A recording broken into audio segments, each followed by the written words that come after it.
Ito naman po tayo, welcome back mga ka-El Diablo sa luto-lutuan action. Kaso nga lang makiki-video tayo ngayon kay Mrs. L na version na ano ba to, mami? Ano ba tawag dito? O lomi, ayun na nga, mami daw, lomi. But anyways, magandang tanghali umaga sa inyong lahat dyan, gabi.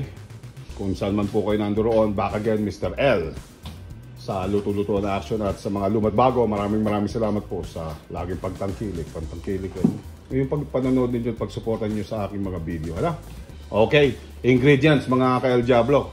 Tayo makikibidyo ngayon kay Mrs. L. Ano? Tayo ay merong noodles, Shanghai noodles daw. Yun ang gagamitin natin. Yun ang trip natin para sa ating mami o lomi. Lomi, ano? Meron tayo konting, ano ba to? Cabbage ba ang tawag dito? Ano ba to? Repolyo. Repolyo ba yan, Mi? Cabbage, repolyo, carrot, ano? Sibuyas, bawang, magkakalimutan. May konti tayong hipon. Choice nyo lang. Ako, sabi ko nga kay Mrs. L, hindi ko ba maglalagay ng atay, pero ito yung choice. Pwede naman din yata atay tsaka manok. Kaso nga lang tayo, hipon at baboy o I think yung bacon, yung bacon. Yun ang ginamit niya, yung fresh na bacon, bacon yan. Bacon part. Anyways, choice nyo yan, ha? Pwedeng mag-atay at manok. Pwede rin nga itong baka. Depende. Huwag namang isda, ewan kung may isda. But anyways, konting broth ng beef, wala kasi akong broth ng konting anato. Hindi ka ba maglalagay ng cornstarch? Ayun, kinwestiyon no? And maglalagay daw tayo ng konting cornstarch at huwag kakalimutan, siyempre, lomi, may itlog, huwag kakalimutan yan. Kaya yun, may cornstarch tayo, kung extra nito. At ang pampaalat, patis. Patis ba ito o asin? Pag okay na dito. Anong ang gagamitin ng pampaalat? Patis. Patis. Patis o asin. Pwede yata pampaalat sa ganito. Diba? Para kasi magkukulay, hindi pwedeng toyo. Kasi nga, magkukulay na itim na mo. Wala na pa-itim na. Dapat manilaw-nilaw dahil sa itlog, At cornstarch, dapat mo puti, But anyways, gisahan action mga ka-El. Next! Style ni Miss L, naggisa. Wala tong mantika, Bacon lang. Regular na bacon. Gisa nyo ng ayos hanggang maluto. Yung katas o yung mantika, dun din kukunin yung mantika as what I'm saying. Okay? Next. Pag naluto yan, next. Ayun. Itinabi na konti yung kaya bagyang naluto ang ating bacon o yung baboy. Hipon naman. Mga ka-El Diablo, hipon. Sige. Gisa natin na maigi hanggang maluto. Next. Mga ka-El, nung mag-isa ng tama, bahagya, hinango, itabi natin on the side. Okay? Next is sibuyas bawang. Huwag kakalimutan. Sibuyas bawang, gisang blues. Next. At sinunod ang carrots. Okay? Tapos ito, ang ginagawa ni Mrs. L sa kanyang broth, mainit na tubig. Konti, ano ba yan? O 4 na ba yan? Ounce o 6 ounce o whatever. Ayan, may sukatan siya. Anyways, broth yan, yung beef broth. O kasi nahalo ko lang diretso sa sa kanya, halo niya sa mainit na tubig. Tapos haluin niyo yung beef broth dyan, para padagdag lasa. At ayun na nga, pagkatapos ng next nun, yun na. Yung ating repolyo ba? Hindi ko, malilito ko yung lagi repolyo, cabbage, o yan. Yan ang ating next. Sa mga lumat bago, welcome sa ating channel,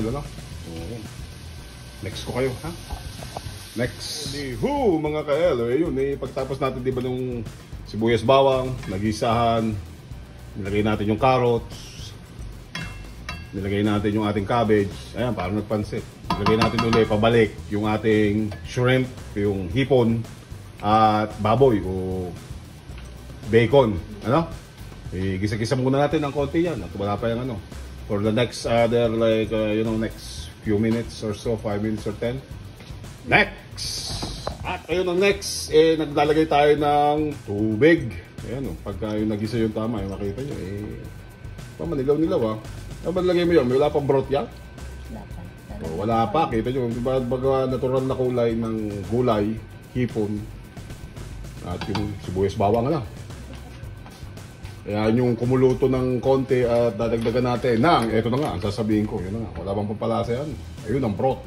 Wala pa tayong nilalagay na patis, asin, pampaalat dito mga ka-El Diablo ha. Version natin to ni Mrs. L. Baga, L family version to ha. Oh. Eh, hindi pa tayo maglalagay ng patis dyan? Hindi pa rin. Mamaya daw, pagkulo. I'll see you guys next after 10-15 minutes. Next! Ano ba tayo? Next, yung anato o pangkulay natin. Ano man tawag dyan? Aswete. Ayun, atsuete eh. Atsuete ko. Atsuete, kumbaga sa Tagalog. Eh, nagpahit si Mrs. L ng ano. Eh, mainit na tubig. Gumamit kayo mainit na tubig. Tapos pakulayin niyo yung anato seed. Yung pagpakulay. Ano yun eh, yung buto. But anyways, pre-made. May ginawa na after like, you know, hindi na natin pinakita. But anyways, pampakulay, huwag yung kakalimutan. Anato o atsuete ha, atsuete. Sa tubig na mainit, kanawin kung yung manual baga, ano man tawag doon, yung wala tayong yung powder kasi. I think anato seed nga yata yung seed kasi. Powder na siya. Tapos, powder, yun pala, never mind. Anato powder, ganoon din. Gumamit kayo ng mainit na tubig, ano, kung may microwave, mag-microwave na lang ng mainit no? Para mainit tapos haluin ninyo pag maligam-gam. Other than that, yun ang next. Huwag kalimutan, pangpakulay.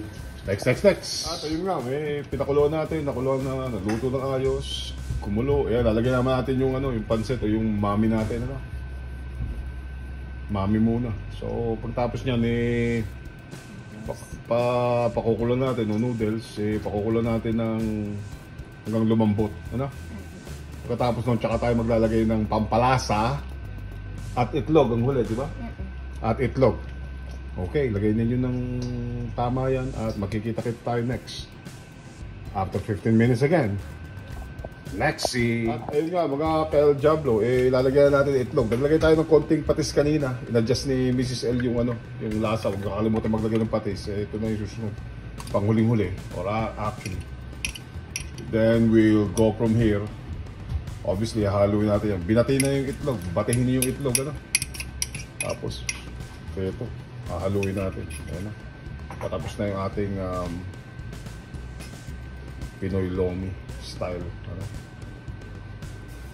Lomi. Ayan. Haluin nyo ng konti. Tapos pagkulo after 15 minutes, walo. Kain ng bluso tayo. Tom Jones na ako. Tom Goods. Sarap. Tama. Pero another 15 minutes tapos magbubuo-buo. O sige. Gagawa tayo ng sausawa na toyo. And then we go from there para sa huli natin at final at kain ng blues natin. Ha? See you guys next. Ayun na nga yung final natin na mga ka-El. Ayun na. Teya. Thank you, Mami. Okay, tapos naggawa tayo ng konting sili na may toyo para pampaalat lang toyo na may lemon at sili. Okay na. Masarap ba yan? Paano ko kakain kung wala akong kutsara? Okay yan. Paano mga ka-El Diablo? Dahil magkita-kita tayo sa susunod kong video. At ayun, ang konting patis. Teya, what do you say? Thank you, Mami. Thank you, Mami. Ayun na nga. Ano tanda at keep it tayo real and clean mga ka-El Diablo. Anong lasa? Tingin nga. Yeah, Smell. Taste. Uy!